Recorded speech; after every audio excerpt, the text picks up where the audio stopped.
Ladies and gentlemen, we are live. Welcome Woo. to Relaxed Retro Talk. I am Dookie03.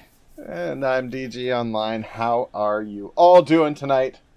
You, I told my chat, Duke, that you had to use the potty before we yeah, I got the shits, so this might be a, this is a very special podcast this evening. Can I get someone to start the timer? No. We're going for a world record run here tonight, boys. Tonight we're going to be talking about the Dragon Quest 35th anniversary that just passed this week, I'm going to say. I don't remember what day it was. That was on Wednesday. Oh, okay. Right. Yeah. And they did huge announcements on their announcement stream. All the while, Mike was actually streaming Dragon Quest 2 for the first time. I was playing Dragon Quest 2. I didn't even know I didn't even actually know the announcement was happening in that moment, except someone in my chat was like, "They just said this." Oh. I was like, "What? That sounds awesome." First off, what are you talking about? That's awesome. Now, Juno says he's glad he's not the only one with the shits today. So there you welcome, go. Juno. Everybody's winning. We're all in this diarrhea-filled sinking boat together. So they announced some big games. They announced Dragon Quest 12. They just pretty much just showed the title and said that it's going to be much darker than what we're used to with Dragon Quest. I'm just kind of weird, right? It is kind of weird. I don't when I think Dragon Quest, I don't think dark. Like, I mean, there's parts of the story where I've heard a few things. I don't know any details, right? But that things go down, right? Like things happen. But I would never be like, oh, Dragon Quest, like this was really dark when that happened, right? Like, you know, like Final Fantasy VII, and Aeris gets stabbed right through the back. That's pretty dark. Killed in front of her like boyfriend guy. That's pretty dark. That stuff's not really happening in Dragon Quest. Really? Well, it depends. It depends. Dragon Quest V is definitely probably the darkest in the series, and I think that's kind of the crowd they're wanting to lean to right now. People definitely get killed right in front of the main character while he's a child. Yeah, Dragon Quest V is definitely the darkest of the series, and I think the reason they're wanting to cater to that crowd right now is they pleased all the classic fans with Dragon Quest 11. Like, everything about 11 was like a love letter to the old fans, as well as bringing in new ones with its new story and new experiences. But also, I mean, they just had the Dragon Quest movie come out not too long ago, and it was based around Dragon Quest V. So they're definitely, like, they got new fans because of the movie. Dragon Quest V is also the one that's selling for like almost $200 on eBay right now. Like, it's really? Yeah, it's probably one of the most popular ones. It is also the creator of Dragon Quest. I think he said Dragon Quest V is his favorite one. So I think that's why they're kind of going that route too, right? And the other thing is like you said, Dragon Quest isn't really known for that. So why not have another game that's like that instead of just having one game that's like that? So with that being said, and being that it's not that they've never done it, but it's not like they've announced this as a game. So now you know it's kind of going to center on that a little bit more. How does that resonate with you as like the biggest Dragon Quest fan that I know? Like, do you think that that's them taking a risk, or is this kind of like just like the next, like you said, that's kind of where, you know, they based the movie off of. So is that like natural progression, or is this kind of a risky move for them? I think it's a little of both, because I have heard, like I kind of talked to a lot of people in the Dragon Quest community, and I have heard people saying, like, if that they don't play Dragon Quest because they want like dark stories and stuff, but at the same time, Dragon Quest, I think the thing that makes Dragon Quest so good is that it is so lighthearted and humorous. So when you're bringing something with like a sense of humor, it's easier to build a world, first of all, when it's not always dark like that, and it's easier to build likable characters. But, absolutely. But I found, even like, especially with Dragon Quest 11, but you'll have it where it's like fun, awesome fun, everybody's getting along. Boom, something bad happens, and it affects the characters and the player that much more, right? Because you have like this, everything's going great. You're about to solve this thing, save the world, and everything goes to shit. And that's... See, and the thing is, yeah, and I don't know if I would consider that a dark... I would consider that, like, maybe a dark moment based on what happens. But I mean, to say that the game itself is going to be darker kind of makes me think, like, I wonder what decisions they're going to make in that. Because it's funny, like, in contrast, you just put out a movie about the top 5 puff moments in a game, which is, like, this ridiculous moment kind of thing. It's kind of jokey, right? Yeah. And then now we're going to move into something where it's a little bit more serious, possibly, or darker. So, you know, like, to me, I go, well, you know, Bravo taking a bit of a to me, it's a bit of a risk, because you never know. But in the same token, too, then you're kind of wondering, like, I wonder what they're going to change if that's the case. Yeah, exactly. One thing that I've kind of, I guess, theorized, that, like, if you could theorize anything, they literally showed it, like, a blank... like almost like lava, and then they like etched in like the 12 into the lava, like with the flames coming out of it. And they showed like the not even the title screen, but just like the logo for the title. Like it's early in production still, kind of thing. Yeah. Right? Apparently the story is finished, but the game itself hasn't been worked on all that much. But the one thing that I might like, because of how dark the landscape and everything looked in it, I know you haven't gotten to this point yet in the games, but a lot of the Dragon Quest games have what's called the World of Darkness.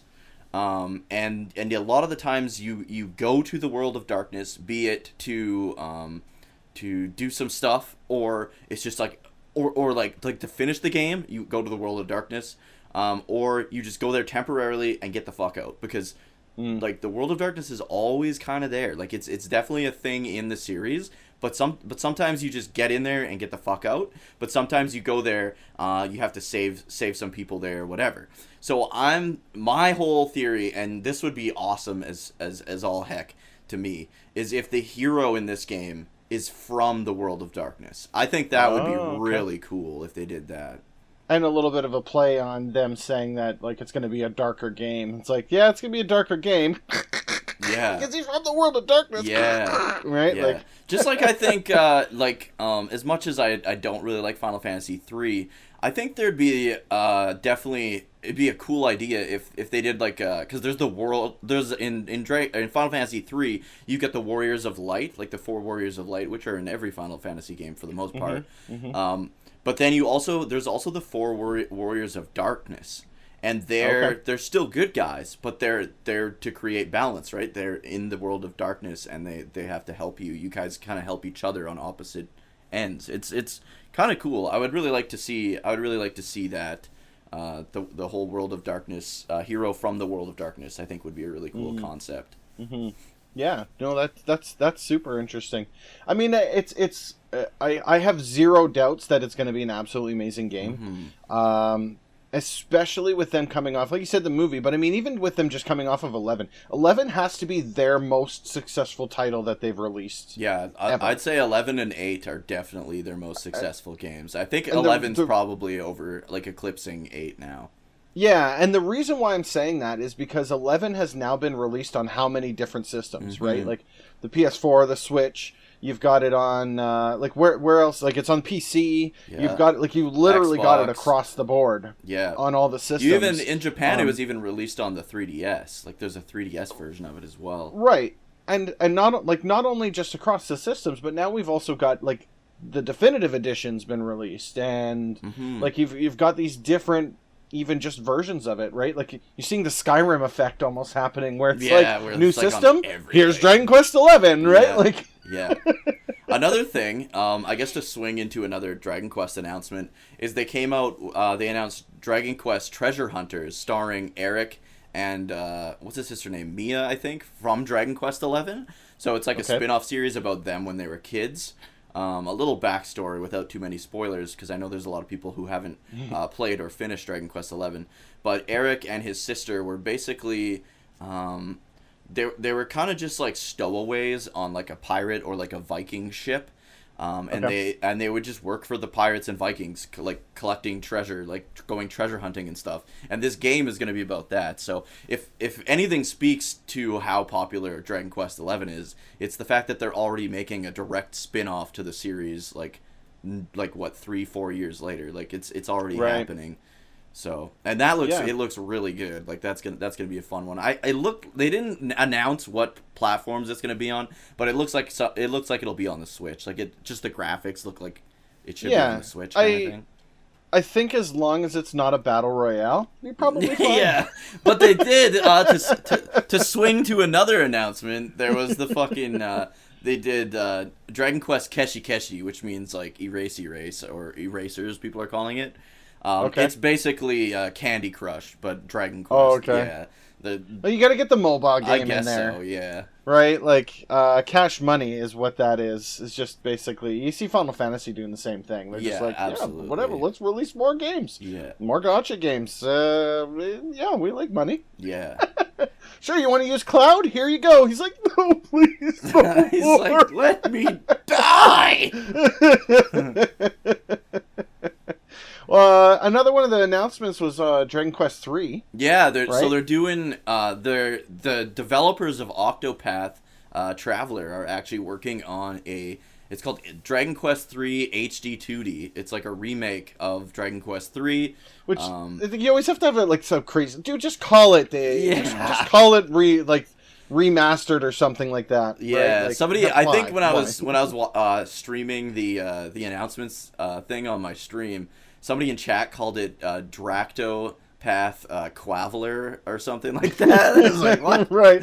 Yeah, just a good, like a little mash of the names together. But it looks good. Like, some people were complaining, but honestly, like, it looks great. The thing that looks the best to me is just, like, the landscapes, because the landscapes are all, like, in 3D, and then you've just got, like, the crisp sprite work. Like, the sprite work just looks amazing on it. And then it brings the towns to life is probably my biggest thing. Because, like, it showed the starting town that you start in, and it's like, it just looks more alive than it ever has. Well, I'm looking forward to jumping into that. Depending on how long I go with Final Fantasy 2 and Dragon Quest 2, because that's releasing relatively soon. They don't have a release date. Not like right away. I don't think they have a release date on any. They didn't of them announce yet, that. So yeah, okay. I don't know. Who knows then? I would do the Super Famicom version and then you just keep on going, then double back. All right, I mean that's fair. I was like, maybe, right? Yeah. One thing I hope it has Pachisi. Pachisi's like my favorite mini game of all time. I did a top 10 JRPG mini games video, and Pachisi won. Like it's like a board game kind of thing. It's like Monopoly. If Monopoly was run by like a D&D dungeon master, it's right. So cool. You roll the dice, you move, and then stuff happens. Yeah, right? Like, and you've got like you can have permanent stat increases. There's treasure on the Pachisi board that you can't get anywhere else in the game. There's secret stores on the Pachisi board, but for some reason in the mobile and Switch remakes, they removed it from the game. So really? That's why I'm a little worried that they'll take it out. I wonder if they pulled it out because either they needed space or if they felt it was kind of gambling, maybe, which kind of seems dumb. But yeah, it does seem dumb. I don't know why they would have done that, but was it like it wasn't just good things on the board either? Like bad stuff can happen. Yeah, you can have your stats permanently decreased as well. Yeah, you can get killed on the board too. Just to balance it out, right? Yeah, it's really good. That's so good. That's why you do the save scumming. I mean, I always save right before I play. Yeah. Because you never know. You never know what's going to happen. Yeah, that's true. I'm trying to think. And then they did announce... they didn't say this was going to be worldwide, but they did announce Dragon Quest X offline. And it's basically... It looks like it's going to be either Switch or mobile. And they're taking the whole story from Dragon Quest X. I don't know if they're doing just version 1. Everything I saw in the trailer, because I've played Dragon Quest X version 1, almost to completion. I'm like, I could go... Right. I'm at the point where I could go fight the final boss if I wanted to. But I was doing side quests and shit. But everything I saw in the trailer was from Dragon Quest X version 1. So I'm assuming it's just going to be that at the start anyways.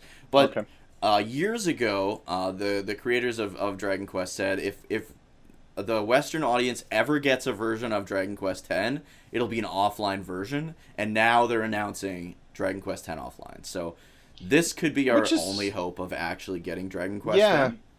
Yeah, it wouldn't make any sense that they wouldn't, because all they would have to do, really, if they wanted to just, make it release as easy as possible, they would just have to put English subtitles on it and send it out the door. Yeah, because there's no voice voice acting in the Japanese version either. So right, but I mean, even if there was, right, even if there was, still leave the OG Japanese voices in there. You see a lot of games that are ported like that, where they just leave the Japanese voice and stuff like that. Yeah, like Gundam New Breaker. No, just kidding. Yeah, like Gundam New Breaker. That turned out really well. I'm gonna go have to take my meds again tonight now.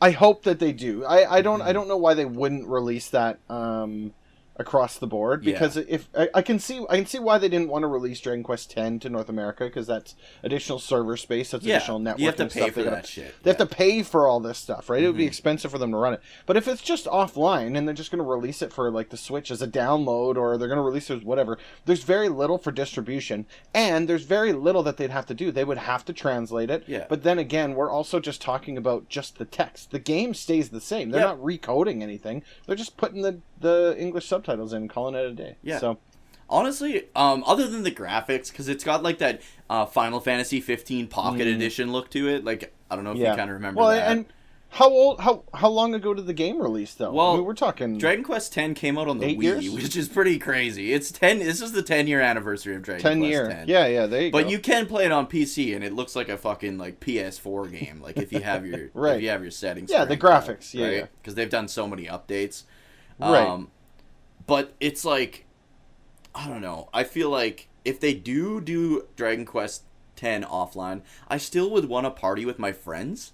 Like, because that's all I did in the online version. Yeah. Because when I played, it was the middle of the day, and there's no Japanese people on anyways, right? So I was pretty much just by myself in the world. Just hanging out. Yeah, with like one or two other guys that I was partied with, right? Hanging out and stuff. So I would like that. I wouldn't want to play through it just by myself the whole time.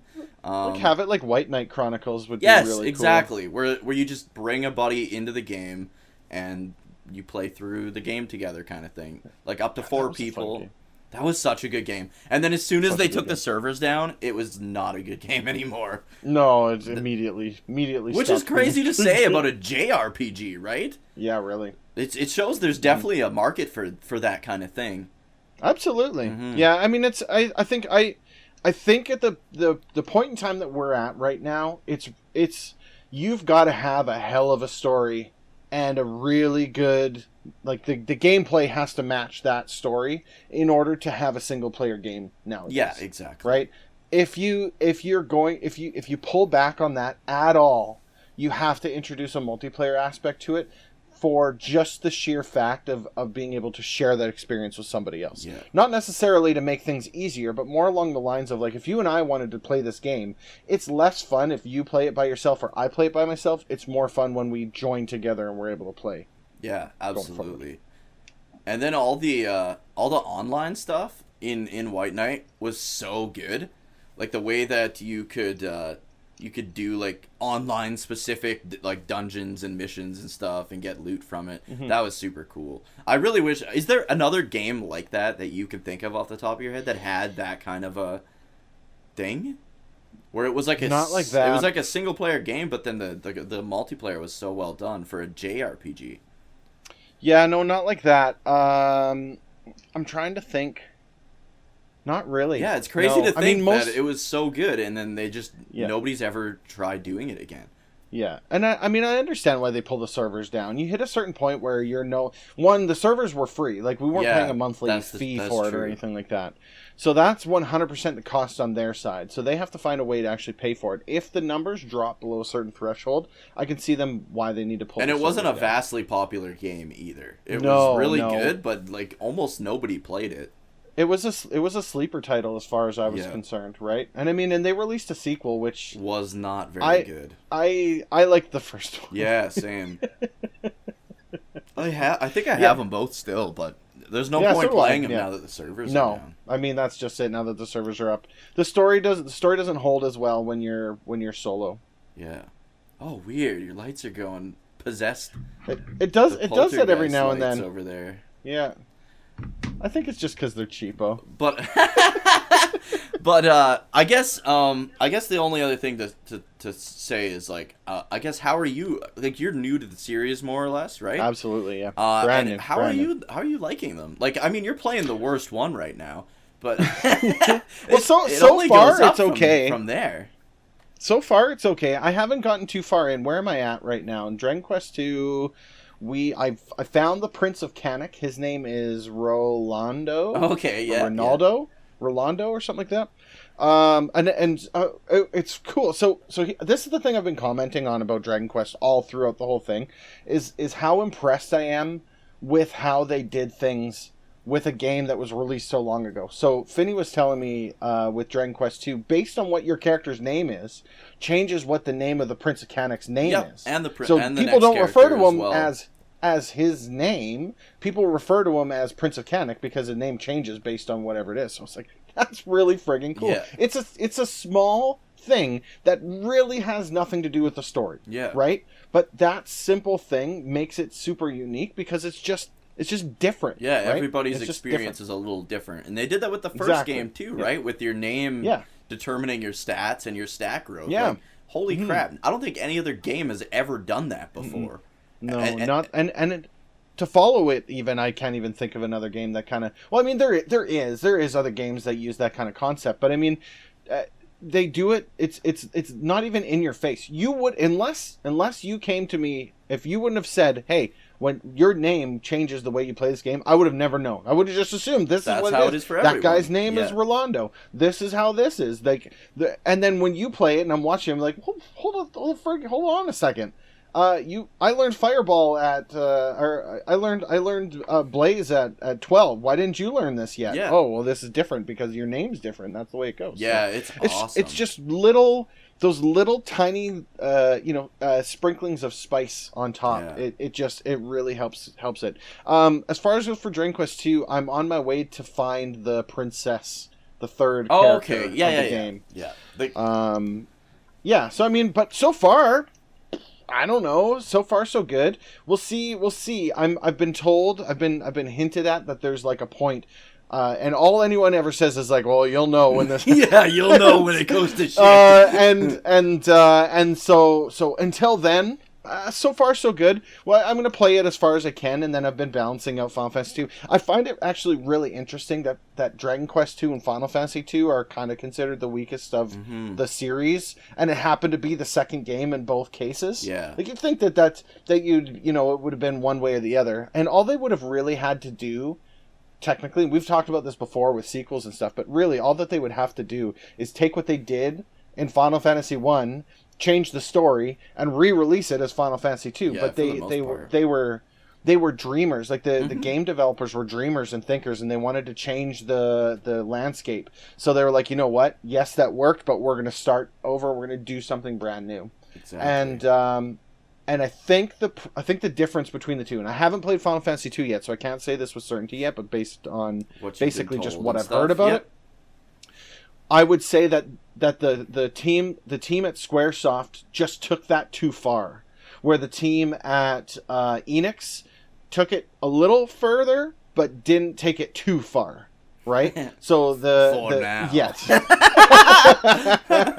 and so depending on how things go from here, then we'll see. I would expect, based on if this game's about the same length as the other one, I've probably got about 4 or 5 more weeks of streaming it, and then we'll be finished, because I think I did Dragon Quest 1 in a month and a half of doing it in a 3-hour burst once per week kind of thing. So so the thing about Dragon Quest is I like to say there's only 2 bad ones, but they're not even really like bad. They're just not as good as all the other ones. Like 2 and 6.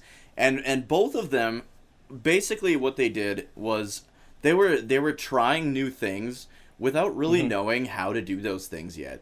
And that was taking big risks. Yes, taking big risks. They had these big ideas, and they didn't really know how to make them work. And they did that with both 2 and 6. That's why 7 ended up so good to me.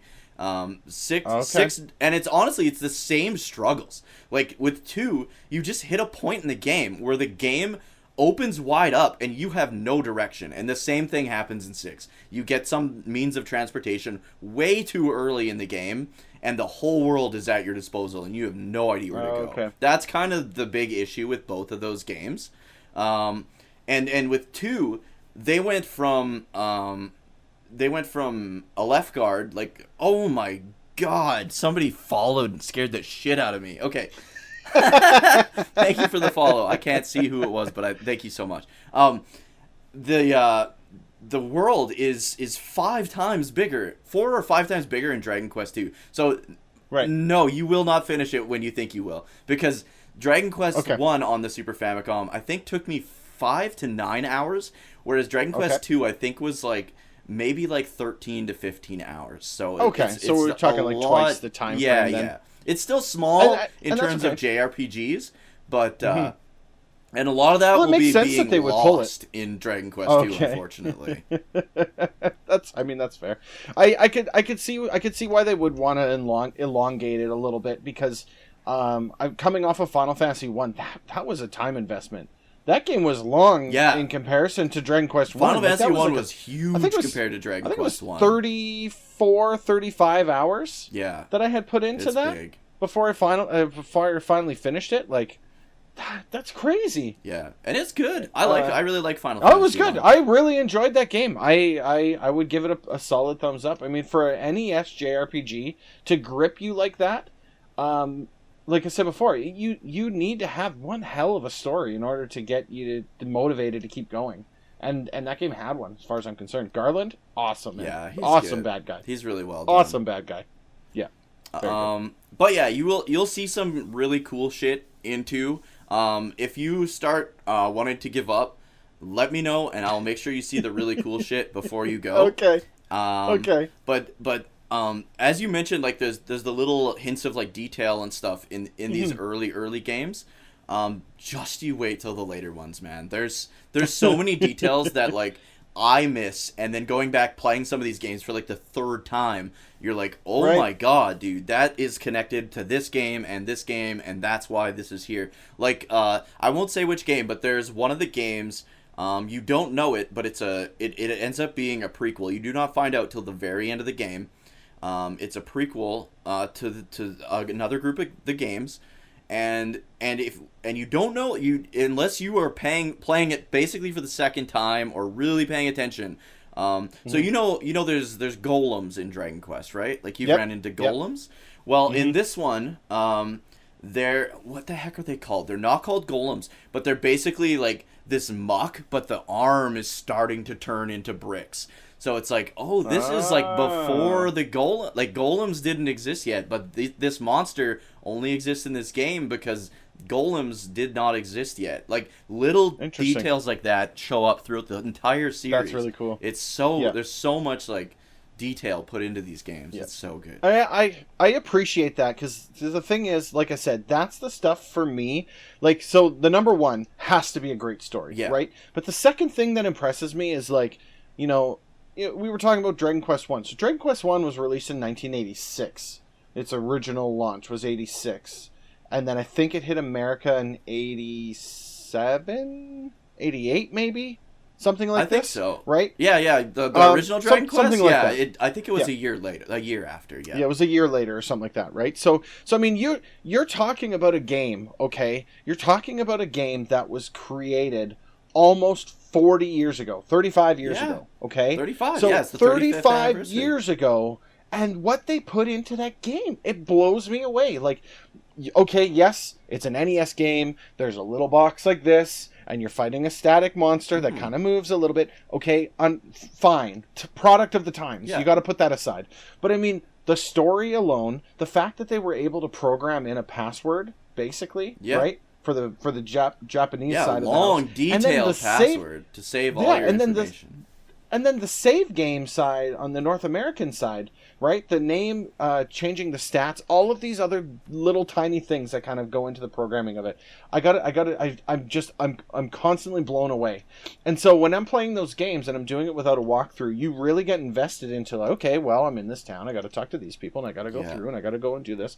And you start to really unravel how they built that game out. They teach you how to play the game without you realizing that they're teaching you how to do stuff. And that's the best way to design a game. And that is, yeah. I mean, some of them are cryptic. Sometimes it's a little bit tough, and you're like, okay, I'm lost, whatever. That was a product of the times again, though, as well, right? And then you fast forward in time all the way through, right? And you look at where we're at from some of the RPGs that are out there, where it's like, here's your quest marker, here's your golden trail, follow the steps, get to where you need to go. So, you play World of Warcraft, up comes the quest, and there's a ton of lore. There's so much lore in the Warcraft world of things that you could fill books on books on books. Mm-hmm. And what do you do when you get to the quest thing?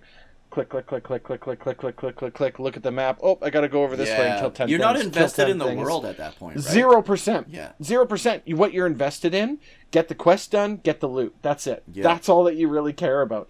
And then, so you come back in the 35-year reversal over here, and you care about what that character is saying, because it's important that they're saying, if you go west, something's going to kill you, so you probably shouldn't go west. Right? One thing that I really love about the Dragon Quest games, and this is something that Final Fantasy 1 has, Final Fantasy 4 has, and 5 is where it starts to lose it. But the Final Fantasy series has lost it. Most JRPGs has lost it, but Dragon Quest continues to do to this day, is to have every single town be important. Like the importance you were just talking about, that is still around in Dragon Quest XI. Like the people who there's key people in each town that you will know as a character and you will care about, and that is something that continues throughout the entire series. Most JRPGs, most games kind of like do away with that now because they're more concerned about the overarching story. But Dragon Quest tells its overarching story through all these little communities and stuff. For sure. Yeah, exactly. And then the last thing I wanted to mention about Dragon Quest is how funny it was that the whole time I'm like, Finny, yeah, you can beat Dragon Quest 1 when you're like level 17, because that's when you get what is it, the heal more or the hurt more spell. And I think Finny was like level 23 before he learned it because of his character's name. The poor bastard.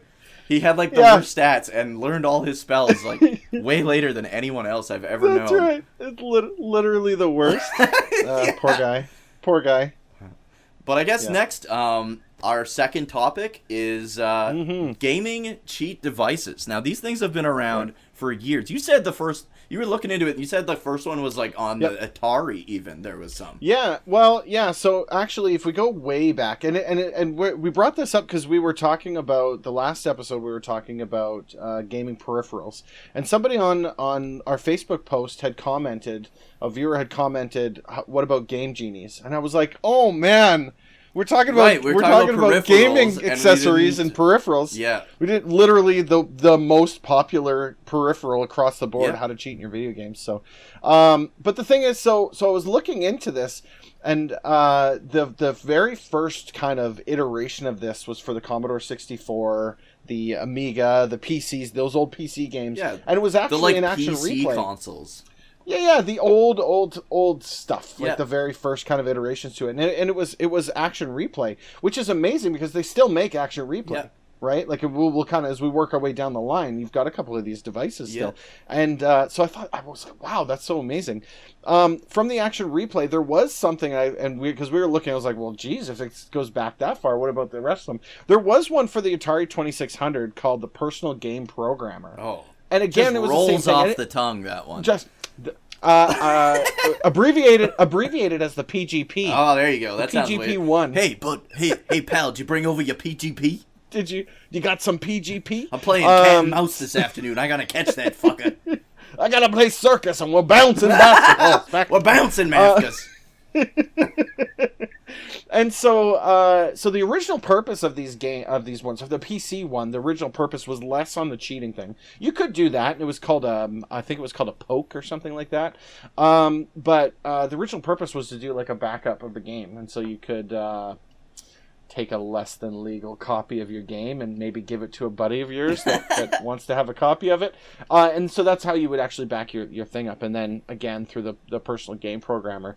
Fast forward through that to the most, let's call it the most commercially successful, because I really don't think that there's a better one than this, and that would be the NES Game Genie. This bad boy right here. Boom. right there. Is it upside down? Yeah, it is. That was upside down. It's always kind of upside down. Like, you have to put it on the cartridge upside down. I also like how they call it a video game enhancer. Yeah. Like, dude, just call it what it is. It's a cheat device. Cheat device, yeah. It's a cheat device. So here's the thing with the Game Genie. I always wanted one when I was a kid, and I was not allowed to have one for whatever reason. Really? Because they were expensive or whatever. I don't know. I ended up not being able to get one because you'd see the commercial, and if you want a good blast from the early '90s, because we're talking 1990, I believe. If you want excuse me. Speaking of blast from the '90s, I will be right back. Okay, you continue. Oh. You continue. What you're talking about. Fair enough. Yeah, I can I can fill the air. So here's the thing: if you want. He had some food today at a restaurant. If you want a blast from the past, okay, so you go onto YouTube and you search for the Game Genie commercial. And it's 30 seconds long. It is literally the most 90s thing ever. There's neon in the background, okay? There is these two guys. One of them's got a backwards hat with like his hair poking out the front. And he's like, "Yo, dude, I want to get to level 15." It's this 30-second masterpiece of the 90s. Like it literally just bundles the entirety of the 90s into a 30-second commercial. Anyway, so the Game Genie, absolutely fantastic thing. Amazing story, though. I was reading actually this kind of documentary write-up piece about it. Created by Codemasters. Apologies. Created by Codemasters, and then production of the device was done by Galoob in the U.S., and then Galoob ended up taking it over for the North Americas. They had a different production group for Canada, and so they released it, and the Nintendo sued them for it because basically they approached them at a game show expo in the early 90s for licensing on this thing, and they didn't want the time of day for Codemasters, so they were like, "Forget you guys, we're not even going to talk with you about it." And so Codemasters walked away and they went, "Fine, well, we'll just do it ourselves." They built themselves a dev kit. Like, do you know how crazy this is? They built themselves a Nintendo development kit to create their own games to bypass the lockout chip that was on the NES. Absolutely just like mind-blowing. Like, these guys are brilliant electronic engineers types of things, because they basically dismantle the NES, they determine how it works, they build a device, they figure out how to do a bypass, and then they pump it into, they build a computer chip that does a pin change and sends different signals through those pins. And that's basically how it works, right? Which is why you pump the code in, because everything is based on hexadecimal. So what you're doing is you're changing the code that's coming in from the game to the system, and you're intercepting it in the middle and changing it. So when it's like, let's say the figure for life is 0-1, then you can alter it by going 0-1 all the way up to like FF for unlimited lives, and they pass that code through to the system. Anyway, Nintendo sues Codemasters over this device because they say that they're changing the system, and they're making it so that, when they put this in the system, it's breaking the game, and it's making things, it's changing it so that it's our intellectual property, and they're making it so it's not the same. But the judge actually rules in favor of Codemasters because the device can be completely removed from the system, and so that you can put it on and use it. You can take it off, and at no point does it make any permanent changes to the game or the coding whatsoever. And so the judge rules in favor of Codemasters to the tune of $15 million. And Codemasters rides off into the sunset, and they go on to make they made Micro Machines. They released a bunch of those games that were on the funny looking cartridges that basically bypassed the NES lockout piece, and then that led to the Nintendo seal of approval being on the cartridges as well. So, and yeah, so I mean, I got like, so much history in this, and I mean, and there's so many other ways that can actually write it out better than I possibly could talk about it. But I mean, as far as it goes, an absolutely phenomenal piece of gaming history. You okay there, bud? Yeah, I'm good. Speaking of speaking of those I was just going over the cartridges, NES one. like I have one of those. They have like the switches Yes. on the back. And it's made by Codemasters. I was trying to find it. And I was like, I don't really want to leave you hanging any longer. But yeah, no. So the thing is that on the dip switches on the back. So do you know what all that does? All that the dip switches did was they changed the codes, and so you would flip those little dip switches into different things to transmit different signals through that device into the system. And I was just saying, if in Mario lives were code 01 and you wanted ultimate lives, it would change the code from 01 to FF and then boom, send it through. Then the Nintendo would have no idea that the code's been changed. It's just been changed from 3 to permanent. So anyway, that was on the NES, and then so from there, after Codemasters wins the litigation, all hell breaks loose, and these cheat systems come flying out, because it set the precedent that they can do this as long as it doesn't alter the game and it doesn't do anything to the system to modify it. Permanently. Right? Yeah, it's exactly, since it's non-permanent, it's not making any changes, it's simply just dealing with code and stuff like that. You end up now with an iteration of a cheat device for every system going forward until we hit the internet devices. Yeah. Right? Once we hit the internet devices, then it's different. Unless you hack it. Like, you can hack it. Yeah, exactly. So you've got a bunch of them over there. Yeah, so the next one I'll show, just because we're on the Nintendo topic, kind of. I got the Super Nintendo Game Genie, and this one actually does have a switch so you can turn it off and on, which is kind of weird. It's like you think you just not use it if you didn't want it turned on. I wonder why. Yeah, I wonder why that would be so it's an on-off switch. Yeah. So you can leave it plugged in. I guess if you're I bet that's lazy, probably what it would be. You could just leave it. Just never wanted to take it out of your system. Super NES, but it also has like this weird like locking mechanism so that your game wouldn't like flop around when it's on.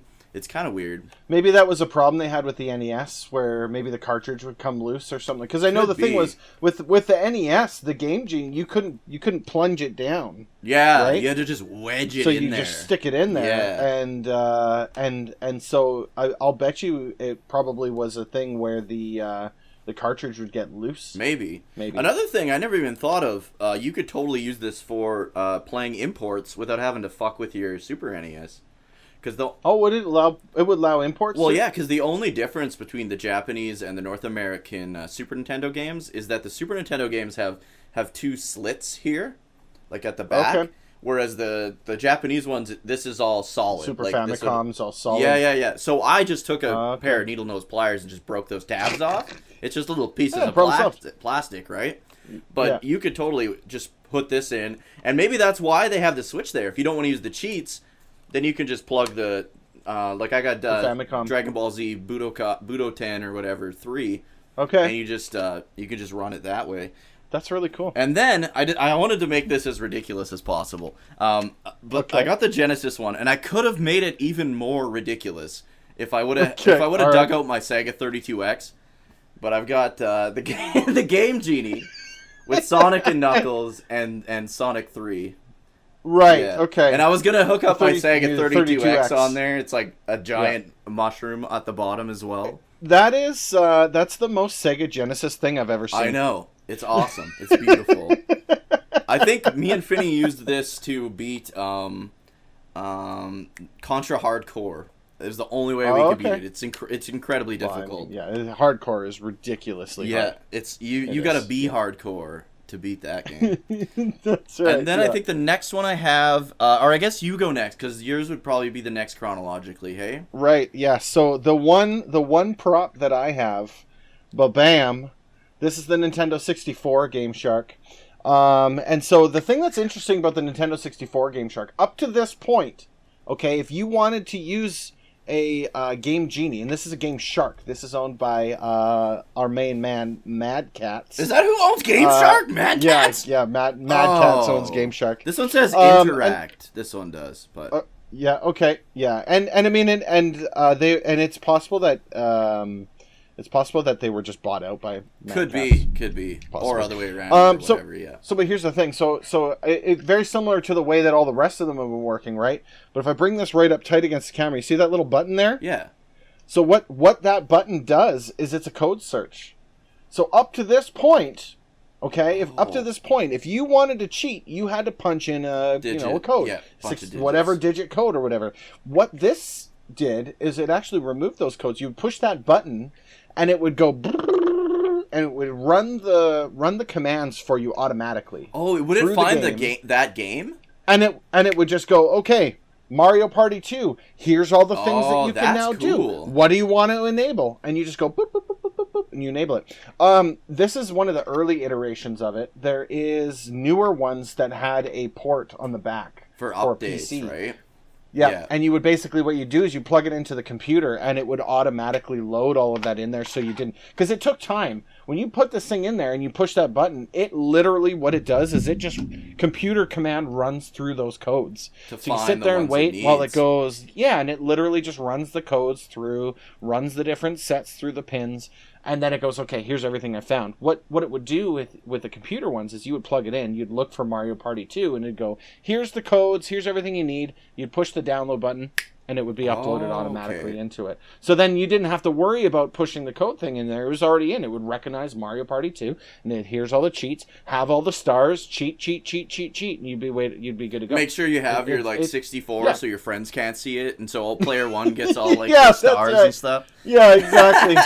It's next to impossible to hide that you're using this thing, because as soon as you boot it up, you get the big Game Shark on the screen, and it doesn't have like a nice pass through or anything like that. So I mean, if you're, but the thing is, I gotta tell you, I this came with, so I bought a 64 secondhand off of somebody off the buy and sell, and this was just in the box full of games. I had never actually used one of these things before it.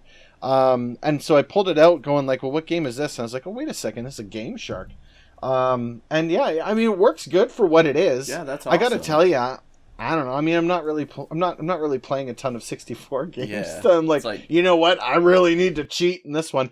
But they were saying that what it was doing though for people is, so for example, in GoldenEye, in 007, there's an area on the starting level, the bridge or the dam. Yeah, I think it was a dam or something. There's an area in there that's only accessible if you use something like this. Oh, really? You can clip it's like in a big tower, like a secret level or something like that, right? And so they give you the ability to actually go and find stuff in games. The developers were hiding things in games that were either not completed fully, right, or whatever. Yeah, either that or they were like Easter eggs, maybe. Yeah, I'm not even sure, right? But in this case, it was actually a portion of the level that was inaccessible unless you had something like this. In which case, you would pump the code in, and boom, you would go into there. So very cool. I mean, just the coolest kind of stuff. And I was saying while you took a quick step away there, just the pure concept, the way that they came up with the Game Genie was they created their own NES dev kit. Oh yeah. To create it. Don't worry, right? I was listening. So they create their own dev kit. So I mean, you think about all the electrical engineering that goes into reverse engineer in order to create it. It's crazy. Yeah. Absolutely crazy. Yeah. So anyway, there's the 64 Nintendo 64 Game Shark for you. So I had the PS1 Game Shark. Is it still in here? I think so. Yeah, it's still in there. There you go. And this thing, it was similar, but you'd put the disc in. The problem is this doesn't even work anymore because it came with a memory card, like a special memory card. You had to put that in your PS1, and you would have a list of all the games with like and then you'd select the game because you couldn't put the disc in at the same time, right? So you'd have to select the game from the list, which could be a pain in the ass. Like it goes from like 0 to Z, like holy shit. Right. And there's no internet at this point. You're not updating. Yeah. Well, it's not that there was no internet, but but not like it is now. Yeah. And so I remember if the game wasn't there, you would have to go. You could go to game. It even says on here. You could go to GameShark.com. And then you'd add the game, you'd put in all the specific hex codes and everything to add cheats and stuff to it, which was kind of a nightmare to do, to be honest, but it was, at least you had the option if it wasn't on there. That's right. And I think they made a killing because they would sell like a Generation 2, Generation 3, right? As new games came out that were already on there. But the way it worked with this was you'd have that special memory card in there, and you'd have the disc, and you'd turn the console on. You'd load whatever cheats you wanted, like say you were playing like Final Fantasy VIII or something like that. Right. And then you'd select your cheats you wanted, and then you'd hit to start the game, and then it would say insert game disc. So you take the Game Shark disc out, put the game disc in, close it, and that memory card was basically like a temporary save of those cheats, so that when you boot the game up, it still had those cheats running. Right, it kept it in the memory there. Yeah, on the memory card. So without that memory card, it doesn't work at all. I have it probably somewhere. I don't know why I would have sold it. Yeah. But it works really well. Yeah, and so the other iteration of the PS1, and I see in chat, Sasori in chat here saying that he had a copy of this one, and it wasn't a memory card. It actually used the parallel, the I/O port in the back of the system. Right. So you pull that little panel off. Yeah, and it was a little box, and it had a pass-through for the parallel. What was that parallel port even used for? It was supposed to be like, I have Destruction Derby for PS1, and if your friend brings his PS1 over, you can connect your PS1s and then each play on your own TV multiplayer. Okay. Yeah, and that's what it was. I think that's the only game I've ever seen where it was like an actual option. Yeah, I gotta say there can't be that many that use. I knew it was there. I had no idea that it was actually used for anything. Yeah. But the little box would actually plug into the back there, and it would just stay there, and then you wouldn't have to worry about the memory card thing, because then what you do is you just put it in the back there and away you go. Yeah, and you could just leave it there probably, right? Yeah. And then I think the last one, well, not the last one, but the next one I have is for the Saturn. I didn't want to take it. And that is an action replay. Yeah, it was an action replay plus. I didn't want to take it out of my Saturn because it was kind of like jank to get it to start working. The Saturn's weird because the Saturn is a disc-based console. But it has a cartridge you can put in the back. And the cartridge is essentially like, you know how the N64 had like that RAM expansion? Yeah. It was essentially like a RAM expansion slot is what it was for, and you'd use that also as like a giant ass memory card for save data. Okay. So you could save data to the Saturn, but it didn't hold very much data, so you'd have to get one of those. And the only way you can get them now is if you get an action replay. So you use the action replay to save your data on, and it also works excellent for playing imports. So I've got I've got Dragon Ball Z Legends on there, and when you boot it up, you start it in the action replay menu, and then you just have it set to start game or whatever, and it doesn't check if it's an import or not when you do it that way. So it's nice because Saturn games are super expensive, but if you buy the Japanese version, they're like super cheap. Because the Saturn did so well in Japan, right? It didn't do well here. Yeah. No, it did quite poorly. Yeah. But I mean, and so, sorry, do you have any other ones? Yeah, the last one I have is, Sasori mentioned how his friend had the GBA action replay, and we were kind of talking about that before stream. I felt like the action replay was way more popular on the handhelds than like the Game Genie was. You did say there was a Game Genie for the Game Boy, right, or something like that? Yeah. So now I was gonna mention that kind of the ones that we don't have, right? So if I kind of go back here, so the Game Boy had a Game Genie, which is super cool. So if you can picture the cartridge, right, and then this big kind of blocky thing on top, and so the Game Boy's portable, okay. So we just talked about how the Game Genie works up to the point where you get something that's got a code search, right? You need to have those codes. But if you've got a portable device, how do you get those codes, right? Because in the NES and all these other ones, they were in a little booklet. Yeah. You write them they down come with somewhere, a book too, like with all the cheats in the book. And yes, and so the Game Genie for the Game Boy had a spot in the back of the casing for a little tiny booklet. Really? To fit So it's into still it. And you would actually portable? carry it around with you. Yeah, absolutely. So you would have this thing plugged into your Game Boy. And I mean, the Game Boy was the most ridiculous for accessories. We talked about this last time. We had the magnifier and the screen, the speakers and the joystick and the buttons and stuff. Right? And so this Game Genie fits into the back, and you turn it around, there's the booklet, and it was about this thick. It was really, really thick, but it was only about the size of a matchbox. Oh man. Very, very little.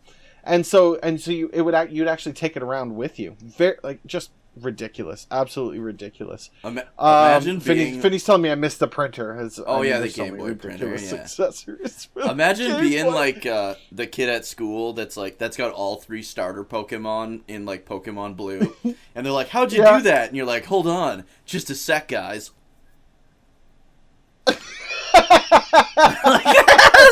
Fucking book. You use a little magnifying. You use the magnifying glass for it, right? You're holding it under the under Game the magnifier for the Game Boy.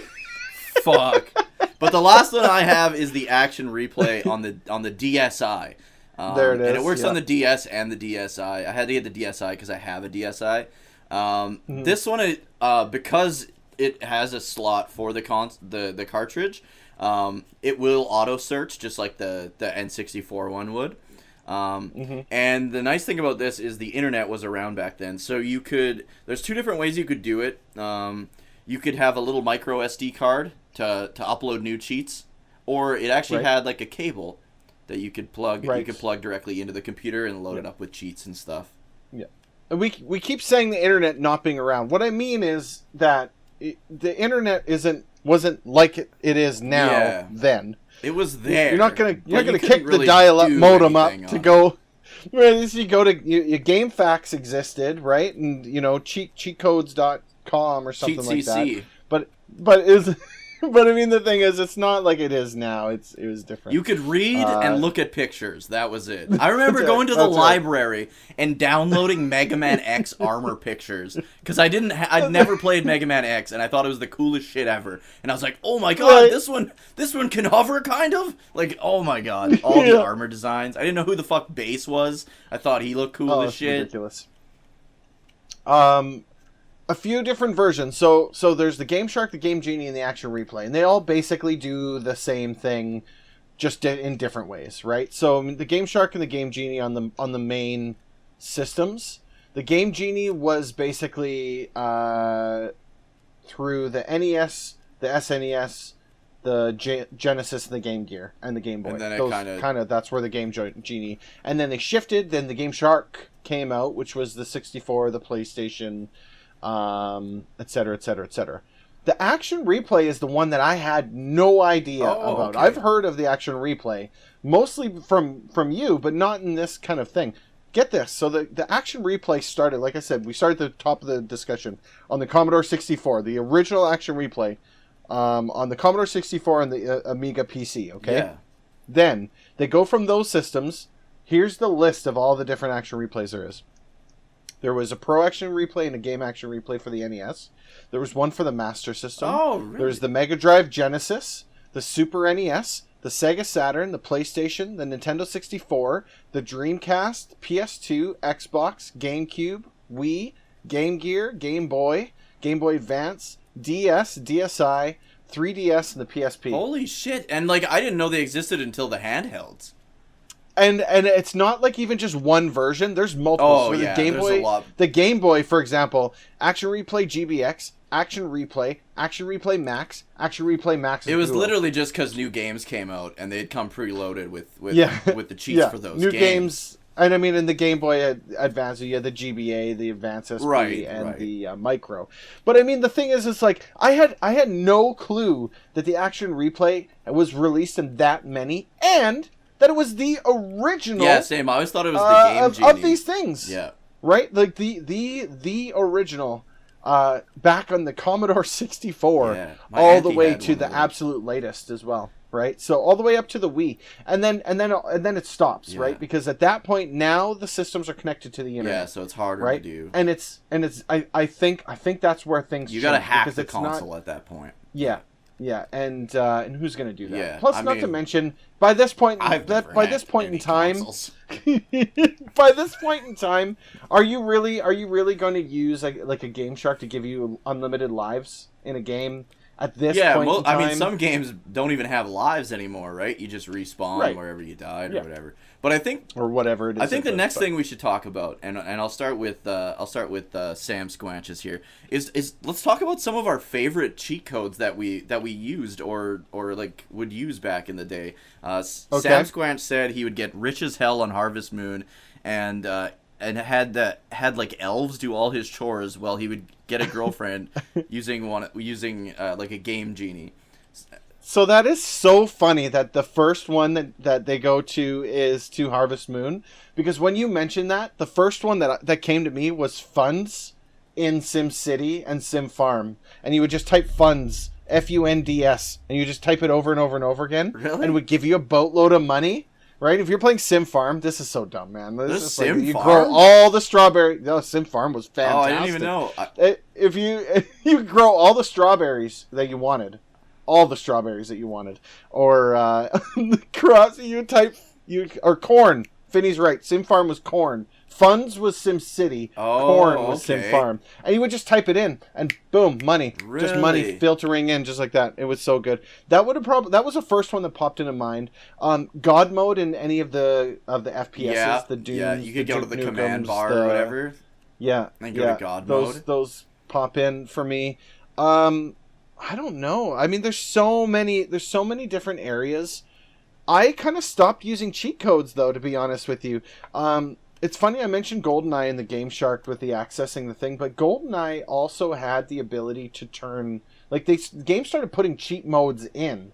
You would unlock that's them, true. Right? The like games would have unlockable paintball cheats. Mode and all I these miss other those things. days. That was like probably the best time. That's kind of my preference, right? Would be kind of stuff like that. Yeah, unlockable cheats. I mean, and then you go to like looking up passcodes for like Mike Tyson's Punch Out and Mega Man and stuff. So you didn't have to actually play the game. You could just tell everyone you beat Mike Tyson. Yeah, you just get straight there. One of my favorites it's the stupidest, but this is probably bar none my favorite cheat, and I don't know why. In Mega Man 3, and I don't even know if you need a Game Genie for this. I think you can just do it when you're playing. If you have a second controller plugged in, and you hold, I think, the A button down or something while you're playing, and you jump on controller number 1, there's no gravity, so you can like really? And my favorite thing is because in Mega Man 3 when Proto Man shows up, it'll like break that piece in the ground and you have to jump down there. My favorite thing, I was always like, check this out, and I could jump across that hole. I would do that all the time. I loved that glitch, especially for some of the stages where you have to like platform your way up. I was like, fuck this shit, and I just jump up to the ladder. That was like one of my favorites. Infinite like no gravity or whatever. And then obviously on like some of the ridiculous NES games where you want like infinite lives, right? Like some of them are so hard. Yeah, I was gonna say probably all-time best code, Konami code. Yeah, I mean, that's a classic. Such a good one. There's a code for Bubble Bobble too that gives you more lives. That I don't remember that it's one. It's like you hold buttons down when you start the game. Even Double Dragon 2. It's super weird actually. There's sets of 3 stages, and for whichever set of 3 you're on, you have to input a different thing on the continue screen or on the game over screen, and you get infinite continues. But it changes every 3 stages, the button input. It's super weird. Yep. There's one of the codes for Space Harrier. This is what keeps me going. Yeah. Space Harrier. It's like up, down, left, right, down, up, start. Yeah. Something like that. It's very close to the Konami code. It's something along those lines. I can't. And it doesn't. I have to be holding the controller. It's not infinite lives, but it takes you it gives you a lot more continues. Yeah. Well. Yeah, it gives you something like an additional 5 or 6 continues or something like that. So, I've never beaten the game before, but I've gotten damn close. I don't think anyone's ever beaten that game. No, so many games like it's that. Well, like Contra, you can't even play it. You can't even play that damn. If you don't use a Konami code, don't even. Oh yeah, Abacab. Some of of the games had like Abacab. When I played Shadowrun on the Genesis, you'd go ABBACAB, like on the Genesis controller, like the buttons. Yep. Yep. And you'd get what was it? You get like 400 karma. Karma's like your experience points. So every time I start a new game, I go to the inn and I'm like, ABBACAB, ABBACAB, ABBACAB, and just load. Yeah, just load up on experience. EXP and then you go to the hotel because that's how you like cash in your experience points. Right. And you just load up right at the beginning of the game. Yeah, exactly. Yeah. Too good. I love taking these trips down nostalgia lane. The original Abacab was the Mortal Kombat Blood Code on the Genesis. Oh, okay. Right. Was like made it like more gory than normal? Because the first Mortal Kombat, it was either gray or green, I think, even on the Genesis. But if you did ABACABB, it would open up so you could turn on the red blood instead of like white blood. Oh, weird. Yeah. I thought the big pull with Genesis was that it had that by default. The Super Nintendo one, my older brother had a copy of Mortal Kombat 1. Yeah. For the Super Nintendo, and there was no blood. Yeah, my cousin had it on the Genesis, and it was like green, or I think it was green blood, and then if you put the Abacab code in, you would get the red blood. Yeah. So did that change with Mortal Kombat 2 then? I think Mortal Kombat 2 had blood in all of them, I think, in the Genesis and the Super Nintendo, because they realized like, wow, everyone's buying the Genesis version. Well, that's what they wanted. They wanted the blood in there. Yeah. So I had no idea it was green though. I thought it was red. I thought the Genesis pull was like, by default. Well, look, Nintendo's censoring you over here. So come over to Genesis. Our games are way cooler because we've got the gore and the blood on our side. Yeah, but you had to enter a code. I think it's so that they could get away with not having like an M rating or something like that. Yeah. Very crazy. Yeah. Crazy stuff, man. It's just so good. To me, that's the golden age of gaming, man. I was thinking the other day about how, like, if I could rewind time back to like those moments where I'm standing in front of the game case at Walmart or GameStop or something, and you just look up at that cabinet, and I remember seeing Super Mario RPG, Chrono Trigger, Final Fantasy. Yeah. Like, I remember seeing all these old games that are there, $49 a piece. And it's like, if only I'd be able to kind of go back and grab some of those games that I never actually played. I think one thing, like, I have to do this because Finney's always like, it's just old men complaining, and I've got to say, we haven't complained yet this stream or this podcast. This has been the most positive podcast we've had until this point right here. I felt like back then, as a kid, you would walk up to the glass, or sometimes it wasn't even glass. It was like, how young guys out there, when you go to like a CD shop, how they have the CDs on like those diagonal, like those angled shelves. That's how games were back then. In the plastic containers. Yeah, that's how games were back then. And I remember you'd walk up to it. And nowadays it's like, okay, where's the good game? And back then it was like, okay, I can only get one. You know what I mean? Like, it's such a big difference. Absolutely. Yeah. Absolutely.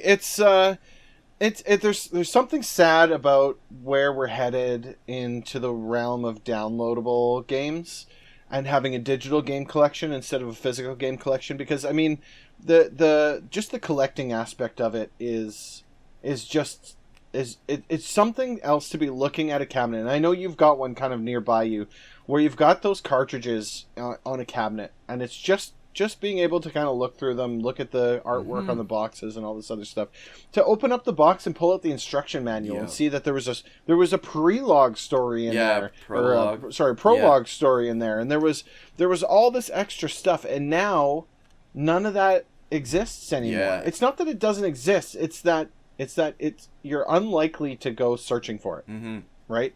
You're unlikely to download that game and look at, because they usually come with an instruction manual of some kind, right? But you're unlikely to go through that. You're probably just going to, or it's just like, an ad for like another game they're making. Yeah, absolutely. That a lot.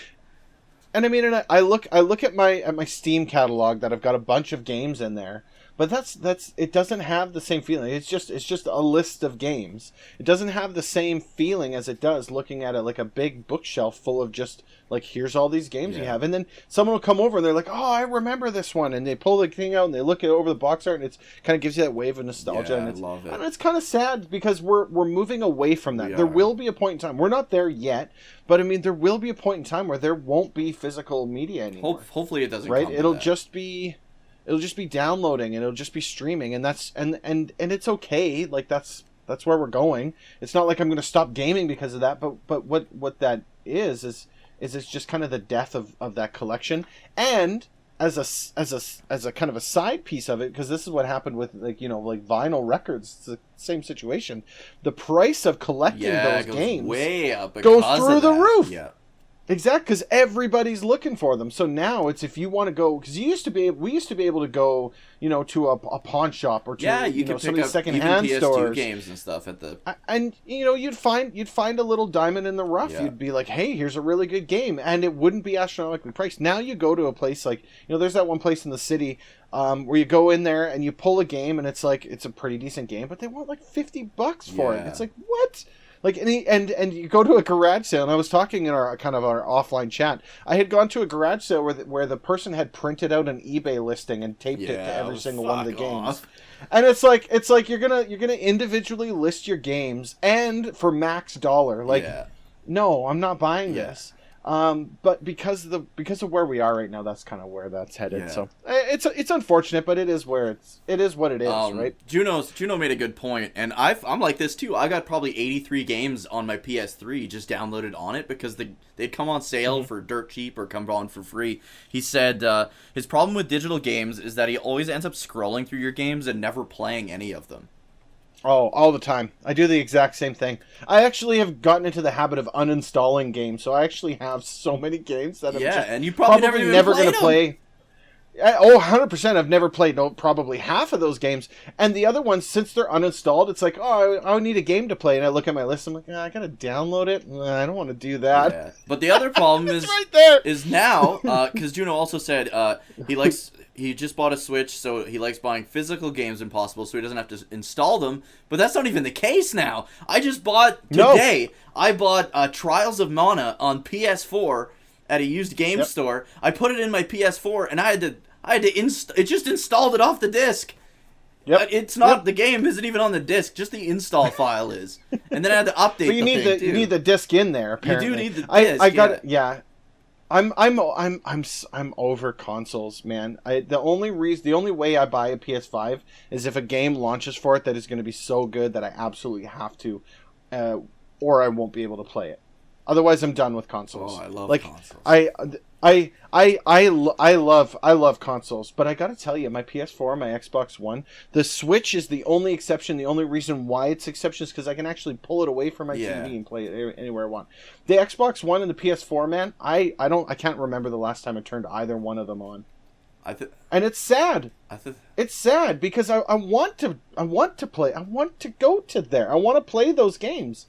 But it's just so much easier to do it on the computer. And I can do it with the PS4 controller. Just plug the damn thing in my computer. I think the worst generation for that kind of thing, though, I don't know how it was on Xbox 360, because like I said, I didn't have one, but I remember buying Metal Gear Solid 4, and it was like a 2-hour install. You put Blu-ray in there, and you just let that fucker run overnight, and Solid Snake is just smoking cigarettes while it's loading. The whole thing is just him. He's just like... And it's like for 2 hours.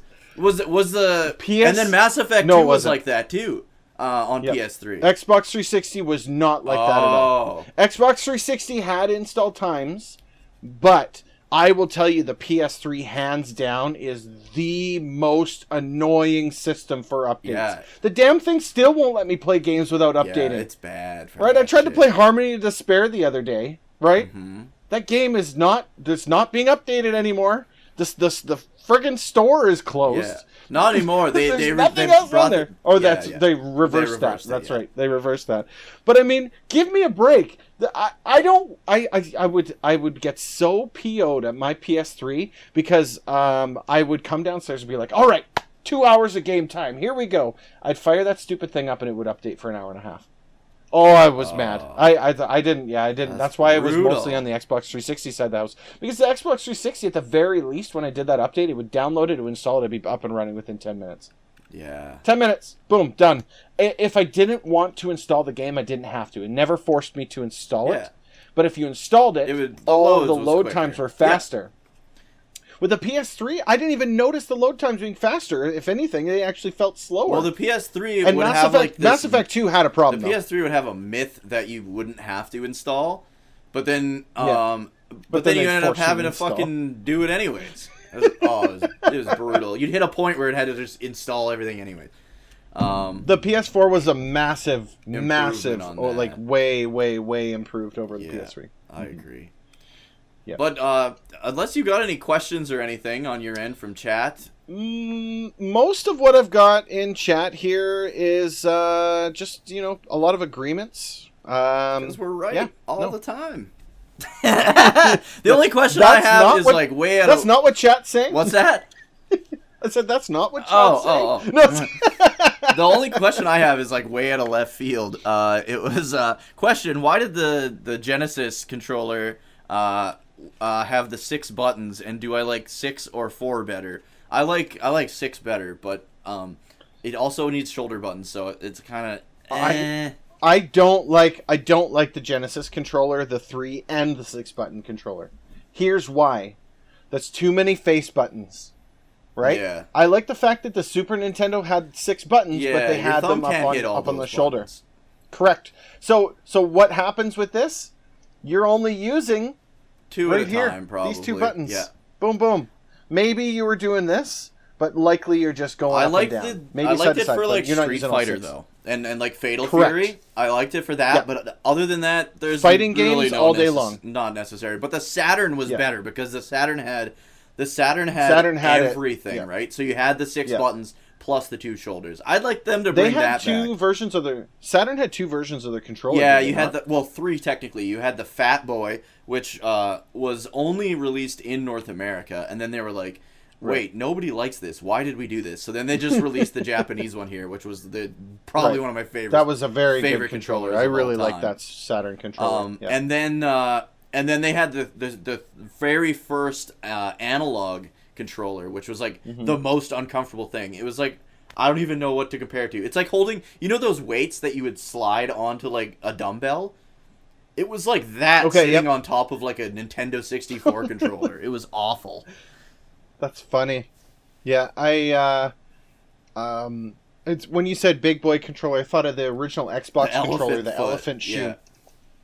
And I gotta say that controller, holding it now, I'm like, what the hell were they thinking? But at the time, it was comfortable because like I'm someone who has big hands, right? And so it was actually comfortable. But the thing that they did was they offset the joysticks. Yeah, I hated that. Right, so they weren't side by side. They were kind of offset, right? And so I got used to playing games because I was playing Halo on that, right? I got used to playing games. So then when I would switch over to the PS3. The PS2 and the PS1 even had. I couldn't use them down here, but I'll tell you on the PS4 it became a little wider apart. Pulled it out a little bit, and that's all it actually took for me to get much more comfortable with them wider apart like that. But I hated we got to do. Sorry, right from the Dreamcast, I hate because Dreamcast was actually the first one that did that Dreamcast diagonal did the analog thing. Yeah. It only had one analog, but it was way up here, and I've never liked that. Yeah, we've got to do. Maybe our next podcast has to be on controllers. Yeah, I got so many. We got to talk about controllers. I can bust them all out. Because I don't know.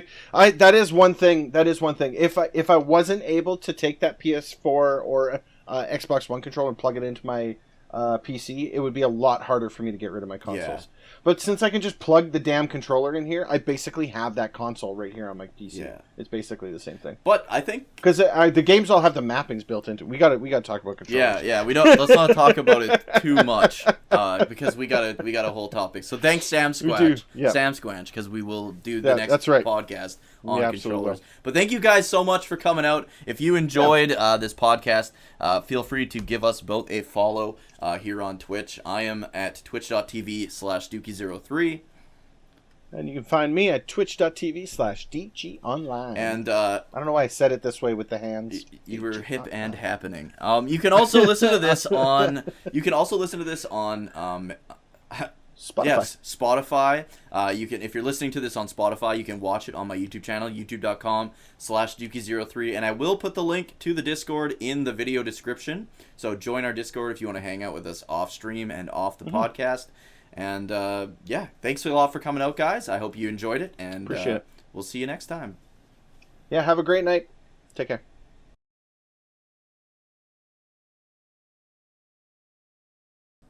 Doc, we gotta go back. We gotta go back to the future.